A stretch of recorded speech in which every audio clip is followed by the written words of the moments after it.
Hello everyone, welcome to our prelims video series, जहां हम prelims point of view से जो इंपॉर्टेंट टॉपिक्स है, अलग अलग सब्जेक्ट्स में जो इंपॉर्टेंट थीम्स है उसे हम डिस्कस करेंगे। आपके लिए उस पर वीडियोस लाएंगे ताकि प्रीलिम्स से पहले आपकी प्रिपरेशन जो है वो कंप्लीट हो जाए। तो आज के वीडियो में हम इंटरनेशनल रिलेशन में इंडो पैसिफिक पे बात करेंगे। इंडो पैसिफिक में भी specifically we will talk about Indo Pacific economic framework for prosperity, IPEF जिसे कहते हैं।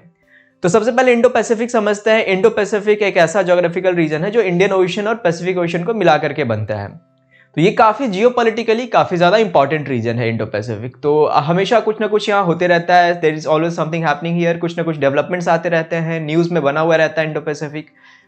वो इसलिए भी क्योंकि जो मेजर पावर्स है वर्ल्ड के, उनका कुछ ना कुछ स्टेक है इस रीजन में, चाहे वो अमेरिका हो, रशिया, चाइना, इंडिया, जापान। इन कंट्रीज, ये जो कंट्रीज है ये इंडो पैसिफिक रीजन में लाई करती है और they all have some stake in this region.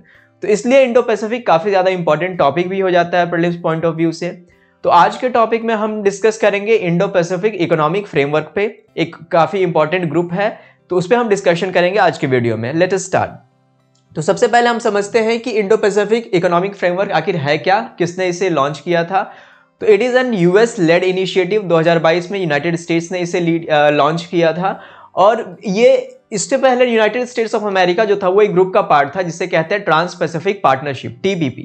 तो TPP लॉन्च किया था, अमेरिका ने ही लॉन्च किया था ड्यूरिंग ओबामा एडमिनिस्ट्रेशन। तो जब बराक ओबामा पावर में थे तब ट्रांस पैसिफिक पार्टनरशिप लॉन्च किया गया था। बट जब डोनाल्ड ट्रंप प्रेसिडेंट बने तो उन्होंने ही pulled America out of it that partnership, TPP से उन्होंने पुल आउट कर लिया। और अभी ये जो ग्रुप है TPP, it is still operative, अभी भी ये काम कर रहा है। उसे अभी TPP 11 कहते हैं। तो पहले 12 मेंबर्स थे और अब जो है अब ये इसमें 11 मेंबर बचे हैं, इसलिए इसे TPP 11 कहते हैं, या फिर इसे comprehensive and progressive agreement for trans Pacific partnership भी कहते हैं। इसमें कुछ आसियान के कंट्रीज है, कुछ साउथ अमेरिकन कंट्रीज है जैसे कि चिली जैसे कंट्रीज है, उसके साथ कनाडा, मैक्सिको, ये सारे कंट्रीज है आपके TPP 11 में। तो अब अमेरिका, जब डोनाल्ड ट्रंप के बाद जब जो बाइडेन बने प्रेसिडेंट, तो देयर वाज अ नीड कि इंडो पैसिफिक में अमेरिका अपना प्रेजेंस बढ़ाए। मतलब ऐसा अमेरिका को लगा कि उन्हें अपनी प्रेजेंस बढ़ानी है इस रीजन में, एक क्रेडिबिलिटी स्टैब्लिश करनी है। तो इसके लिए उन्होंने Indo Pacific economic framework launch किया 2022 में। अब हम बात करते हैं कि इसके मेंबर्स कौन हैं। तो अभी टोटल 14 मेंबर्स हैं इस ग्रुप के। अगर हम सारे मैप पे देखें सारे मेंबर्स को, तो ये इंडिया पहला में इंडिया है, उसके बाद आपका थाईलैंड है, Vietnam, Indonesia, Malaysia, Singapore, Brunei, उसके बाद ऑस्ट्रेलिया, न्यूजीलैंड, ये फिजी है। Fiji is the latest member, जो 14th मेंबर है वो फिजी ही है, स्मॉल आइलैंड नेशन है पैसिफिक में। उसके बाद ये है अमेरिका, ठीक है, this are all American territory, ये हवाई आइलैंड है। तो टोटल अभी 14 मेंबर्स हैं, ठीक है। इसमें से जो 7 मेंबर है वो आसियान के हैं, ठीक है। तो 7 आसियान मेंबर्स हैं इसमें। उसके अलावा जापान और साउथ कोरिया भी है। तो टोटल मिलाकर के 14 मेंबर्स है। जो कौन कौन से आसियान मेंबर्स आपके IPEF के पार्ट नहीं है, तो म्यांमार नहीं है, ये याद रखना जरूरी है। म्यांमार, आपका लाओस और कंबोडिया। तो ये जो 3 कंट्री हैं आसियान के, ये 3 country they are not part of IPEF। उसके अलावा 7 मेंबर्स जो है वो पार्ट है आपके IPEF के, जो आसियान के 7 मेंबर्स हैं। तो ये हमने देखा कि कौन कौन से मेंबर्स है, मैप पे देख लिया हमने। तो ये आपका इंडियन ओशन रीजन है और ये आपका पैसिफिक रीजन है। तो ये आपका पूरे रीजन को ये कवर करता है, ठीक है। अब हम देखते हैं कि इसका पर्पस क्या है, क्यों बनाया गया। तो ऑफिशियली इसका पर्पस है to enhance resilience, sustainability, inclusiveness, economic growth, fairness in the reason.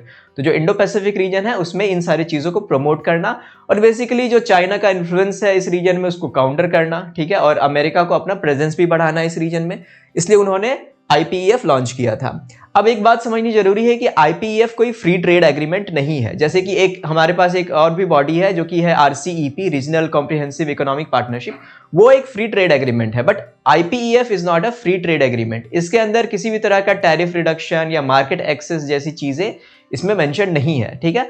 और इसमें कोई इन्फोर्समेंट मैकेनिज्म भी नहीं है। तो ये it is just like an arrangement, एक अग्रीमेंट है, एक अरेंजमेंट है मेंबर्स के बीच में।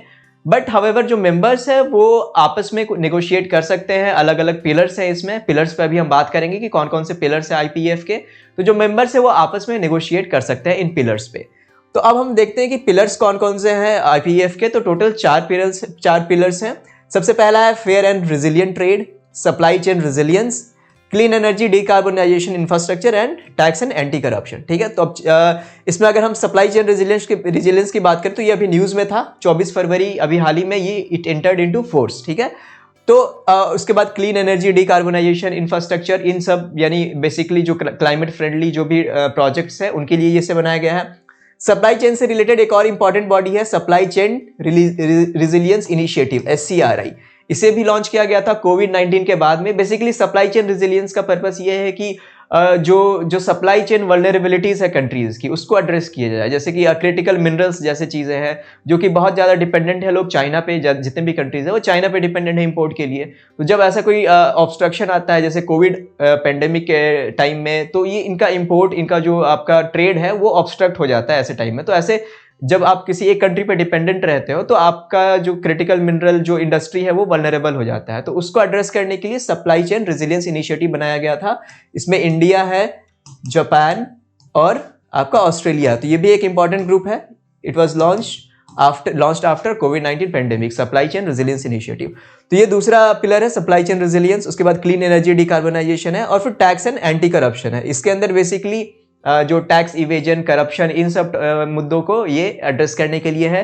ट्रांसपेरेंसी, इंफॉर्मेशन शेयरिंग, इन सारे चीज़ों के लिए ये आपका फोर्थ पिलर है टैक्स एंड एंटी करप्शन। ठीक है, अब हम देखते हैं कि इंडिया और IPF का क्या आपका इक्वेशन है। तो इंडिया ने जो 4 पिलर्स है उसमें से तीनों पिलर पे India have agreed upon. Supply chain, आपका सप्लाई चेन हो गया, क्लीन एनर्जी और टैक्स एंड एंटी करप्शन, तो तीनों पिलर पे इंडिया ने एग्री किया है, एग्रीमेंट साइन किया है। But fair and resilient trade अभी इंडिया ने ज्वाइन नहीं किया है, वो वाले पिलर से इंडिया बाहर है। ठीक है, तो ऐसा क्यों है? क्योंकि India is concern about some binding conditionalities, like अगर इंडिया ज्वाइन करता है तो उसके ऊपर कुछ बाइंडिंग्स रूल्स लग सकते हैं। तो इस चीज को, इस कंसर्न के कारण इंडिया ने फेयर ट्रेड वाला जो पिलर है उसको ज्वाइन नहीं किया है। ठीक है, अब जो फेयर ट्रेड वाला पिलर है उसके अंदर बहुत सारे प्रोविजंस, बहुत सारे इश्यूज है, जैसे इन्वायरमेंट है, लेबर है, डेटा लोकलाइजेशन है। तो इन सब मुद्दों पे there is disagreement between India and countries like USA, जैसे कि डाटा लोकलाइजेशन। तो India has been in support of data localization, whereas America it is concern about data localization. वही लेबर लॉज, तो बहुत कंट्रीज का कहना है कि इंडिया का लेबर लॉ जो है वो लिबरलाइज नहीं है, बहुत ज़्यादा स्ट्रिक्ट है। ठीक है, तो यहाँ पे जो है वो थोड़ा सा डिसएग्रीमेंट है between India and other countries. तो इसलिए इंडिया ने अभी जो फर्स्ट वाला पिलर है आपका फेयर एंड रेजिलिएंट ट्रेड, उसे साइन नहीं किया है। बट उसके अलावा तीनों pillars India is a part of. ठीक है, अब ये जरूरी भी क्यों है IPF इंडिया के लिए? क्योंकि सिंस इंडो पैसिफिक काफ़ी इंपॉर्टेंट रीजन है, इंडिया के लिए भी काफ़ी इंपॉर्टेंट रीजन है, चाइना को भी काउंटर करना है। और साथ ही इससे पहले जो एक ग्रुप हमने डिस्कस किया था RCEP, regional comprehensive economic partnership, तो इंडिया उसका पार्ट नहीं बना था due to some disagreement over some import related issue था, तो वहाँ पे उसका पार्ट नहीं बन पाया था। तो अभी IPF का पार्ट बनने से इंडिया को एक मार्केट एक्सेस मिल सकता है, एक कॉपरेट कर सकते हैं इन टर्म्स ऑफ ट्रेड या इंफ्रास्ट्रक्चर, इन सब चीज़ों में। और अगर हम और एक चीज़ क्या है कि IPF जो है it can be seen as an alternate to RCEP। तो IPF जो इसका जो टोटल कंबाइंड GDP का वैल्यू है, it is around 40% of global GDP। जो IPF के मेंबर्स हैं उनका कंबाइंड GDP जो है वो अराउंड 40% ऑफ आपका ग्लोबल GDP है, which is more than RCEP। तो जो रीजनल कॉम्प्रिहेंसिव इकोनॉमिक पार्टनरशिप है उससे ज़्यादा वैल्यूएशन है IPF की in terms of combined GDP। तो इससे इंडिया को आने वाले टाइम में मे बी मार्केट एक्सेस ज़्यादा मिल सकता है। It could be an alternative to RCEP। तो ये था आज का वीडियो, इसमें हमने IPF डिस्कस किया। ऐसे ही किसी इंपॉर्टेंट बॉडी पे हम नेक्स्ट वीडियो लेकर के आएंगे। Thank you.